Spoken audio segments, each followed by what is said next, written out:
గురువుగా భావిస్తారు. సాయిబాబా గారు ఎప్పుడు నేను దేవుణ్ణి నాకు పూజలు చేయడం ఎప్పుడు చెప్పలేదు.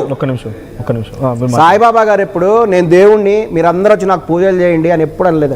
అన్నప్పుడు మీరు ఎందుకు దేవాలయాలు కట్టారు? దేవాలయాలు కట్టారు ఆయన దగ్గర పూటలు ఆయనకి ఎందుకు హారతులు ఇస్తున్నారు? శేష హారతి అని, ప్రాతఃకాల ధూళి హారతి అని, మాధ్యాహ్న హారతి. కారణం ఏంటంటే సాయి భక్తులకి సాయిబాబా వల్ల విశేషమైనటువంటి షిరిడి ఒక్కటి వల్ల ఉంటే తిరుమల తిరుపతి దేవస్థానం ఎందుకున్నది? శ్రీశైల దేవస్థానం ఎందుకున్నది? ఎన్నో క్షేత్రాలు ఉన్నాయి. అవన్నీ ఏం తీరనట్టేనా? అవన్నీ ఉంటాయి. మరి అవన్నీ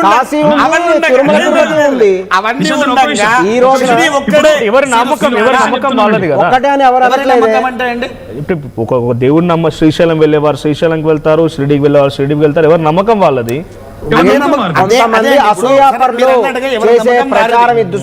ఎవరిది నమ్మకం వారిది. అలాంటప్పుడు నేను అడిగింది ఏంటి, ఈయనకు మంత్రాలేవి? మంత్రములు ఇప్పుడు వారేమన్నారు? హరే రామ హరే కృష్ణ కృష్ణ కృష్ణ హరే హరే అది చెప్పారు. తర్వాత కాయేన వాచా మనసేంద్రియేణ విద్యాత్మనా వాక్ ప్రతేత్ స్వభోవత్ అనేటువంటి శ్లోకాలు అంటే మంత్రాలను చూపించారు. ఇవి దేంట్లో ఉన్నాయి? మనకు మన హైందవ ధర్మంలో ఉన్నాయి. తర్వాత ఇది హరే రామ హరే కృష్ణ అనేటువంటిది శ్లోకము, రాముల వారి కింద తయారు చేసినటువంటి శ్లోకం. ఒకసారి మనం కిరణ్ శర్మ గారితో కూడా మాట్లాడారు. కిరణ్ శర్మ గారు, సో ఇది ఒక పెద్ద చర్చ జరుగుతోంది చాలా ప్రాంతాల్లో కూడా. ఇప్పుడు కాదు, చాలా ఏళ్ళ నుంచి ఉంది చర్చ. చాలా ప్రాంతాల్లో డిమాలిషన్ కూడా అయింది, విగ్రహాల ధ్వంసం జరిగింది. చాలా ప్రాంతాల్లో అవ్వలేదండి, మీరు దయచేసి అలా అనకండి. సంబాల్ ప్రాంతంలో జరిగింది. కేవలం అక్కడ ఒక్క చోట వాళ్ళు షూటింగ్ తీసి పెట్టారు, అన్ని చోట్ల ఏం కాలేదు. ఎవరో ఒకళ్ళు ఆ రోజు మేము సెర్చ్ చేయడం జరిగింది, ఎవరో ఒకళ్ళు ప్రైవేట్ వీడియో కింద పెట్టారు. అది ఎక్కడ సాయిబాబా దేవాలయాలు డెమాలిష్ కాలేదు. కిరణ్ శర్మ గారు, ఒక్కసారి మీ దగ్గర నేను మాట్లాడతాను. బట్ బిఫోర్ దట్ ఒక కాల్ ఉన్నారు, మస్తాన్ ఫ్రమ్ గుంటూరు అని. సో మస్తాన్ గారు మాట్లాడతారు. మస్తాన్ గారు మాట్లాడండి. హలో మస్తాన్ గారు మాట్లాడండి. పెద్దలందరికీ నా నమస్కారాలండి. Good evening sir. సార్ ప్రతి ఒక్కళ్ళకి నా ఒక్క క్వశ్చన్, నాకు ఎప్పటి నుంచో నాకు ఊహ తెలిసిన అప్పటి నుంచి నాకు ఒక డౌట్ ఉంది. అయితే ముస్లింగా అయినా నేను కూడా నేను నమ్మే సిద్ధాంతం వరకు ఫస్ట్ ఆఫ్ ఆల్ మనిషి దేవుడు, మనిషే దయ్యం. మనిషిలో మంచి ఉంటే దేవుడిని కొలుస్తారు, వాడి బిహేవియర్ ని బట్టి దయ్యంగా కొలుస్తారు, భూతంగా కొలుస్తారు. నాది ఒకటే డౌట్, అక్కడ ఉన్న ప్యానల్లో ఉన్న పెద్దలు ఒకటి నా మనవి ఏంటంటే, సార్ పురాణాలు మనం చూసుకున్నాం. నా వరకు దీపావళి ఎందుకు చేసుకుంటారు సార్? నరకాసురుని వధించినందుకు ఈ విధంగా సెలబ్రేట్ చేసుకుంటారు. సో ఆ తర్వాత సత్యభామ కృష్ణుడు దేవుడు దేవత లెక్కన మనం పూజించడం కానీ దానికి ముందు కానీ జరిగింది. ఓకే, ఆ టైంలో ఉన్న సిచ్యువేషన్ లో నరకాసురుని ఎందుకు వధించారు? నరకాసురుడి వల్ల చాలా మంది ప్రాణాలు హరించడం జరిగింది కాబట్టి ఆ విధంగా నరకాసురుని వధించారు.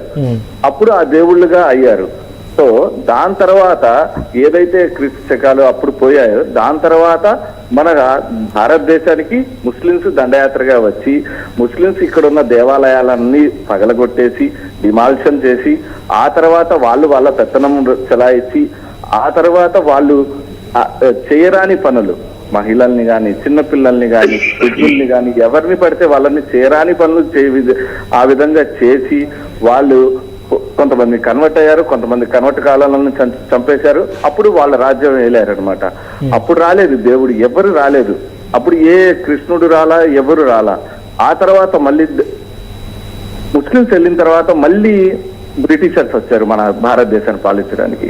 ఆ తర్వాత ఎవరైతే వాళ్ళు వచ్చారో వీళ్ళకంటే ముస్లింస్ కంటే ఎక్కువ ఈ విధంగా పెత్తనం చెలాయితే చాలా మంది ప్రాణాలను హరించడం జరిగింది, చాలా మంది చిన్నపిల్లల్ని ఈ విధంగా చేయడం జరిగింది, నిర్దాక్షిణ్యంగా కాల్చి పడేయడం జరిగింది. అప్పుడు ఎవరు రాలా దేవుళ్ళు. సో అసలు నా కాన్సెప్ట్ ఏంటంటే, ఇక్కడ అప్పుడు వచ్చిన దేవుళ్ళు ఎవరైతే ఉన్నారో, అప్పుడు ఎవరినైతే వధిస్తున్నారో, మనుషులకి ఈ విధంగా హానికరం చేశారో అని అప్పుడు ఎవరైతే వచ్చారో దేవుళ్ళు, ఈ డికేట్స్ లో ఏదైతే ముస్లిమ్స్ కానీ పర్టికులర్ గా నేను మెన్షన్ చేస్తున్నాను, ఈ ముస్లిమ్స్ మన భారతదేశాన్ని ఏలడానికి వచ్చినప్పుడు వీళ్ళు కానీ, బ్రిటిషర్స్ ఏలడానికి వచ్చినప్పుడు కానీ ఏ దేవుడు మన మీద మన మనుషుల్ని కాపాడడానికి ఎవరు వచ్చారు సార్? ఎవరికి వారే స్వచ్ఛందంగా పోరాడారు, తర్వాత స్వతంత్రం తీసుకొచ్చుకున్నారు. అప్పుడు వచ్చిన దేవుళ్ళు ఇప్పుడు రాలేదు ఎందుకు సార్ ఈ 2 డికేట్స్ లో? ఓకే మీ ఎందుకు రాలేదన్నప్పుడు చాలా మంది వచ్చారు, చాలా మంది దేవుళ్ళు రాజుల రూపంలో అక్కడ ఉన్న అమ్మవారి రూపంలో సహాయం చేశారు, అన్ని రకాల హోమాలు యాగాలు చేశారు. ఛత్రపతి శివాజీ లాంటి వారు లేరా? అశోక ఛత్రపతి చక్రవర్తి శివాజీ లాంటి గారికి వారు ప్రత్యక్షంగా అమ్మవారు ప్రత్యక్షమై ఖడ్గం కూడా ఇచ్చింది.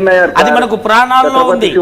ఎన్నో భావచిత్రాలు విన్నాయారా సార్? నాది మీరు వినండి ఒకసారి. ఛత్రపతి శివాజీ గారు పోరాడారు as a Indian, as a Kshatriya వంశస్థుడిగా. ఆయన్ని చూస్తే ఒక విధంగా ఒక ఆరా అనేది మనకి, ఒక హిందుత్వానికి ఒక ఆరా, ఆఫ్టర్ చాలా డికేట్స్ తర్వాత ఒక ఆరా మనకి నిలబడిన పర్సన్ ఎవరన్నా డైరెక్ట్ క్వశ్చన్ అడగండి మస్తాన్ గారు, మీ డైరెక్ట్ క్వశ్చన్ అడగండి. క్వశ్చన్ అదే సార్, అప్పుడు రాని దేవుళ్ళు ఇప్పుడు ఎందుకు వచ్చారు? సో వీళ్ళందరూ మనిషి రూపంలో ఉండే వాళ్ళని దేవుడు దేవుడు దేవుడు దేవుడు అని అంటున్నారు. మీరు ఇప్పుడు డిబేట్ పెడుతుంది కదా, అదే కదా సార్, సాయిబాబా గారు దేవుడు. థ్యాంక్ యూ మీ క్వశ్చన్ నాకు అర్థమైంది, నేను సమాధానం తీసుకుంటాను డెఫినెట్ గా. కిరణ్ శర్మ గారు ఆయన క్వశ్చన్ కి సమాధానం చెప్తారు అంటే జనరలైజ్ చేసి ఇక్కడ సాయిబాబా అంశాన్ని ఎక్కడ లేదు, బట్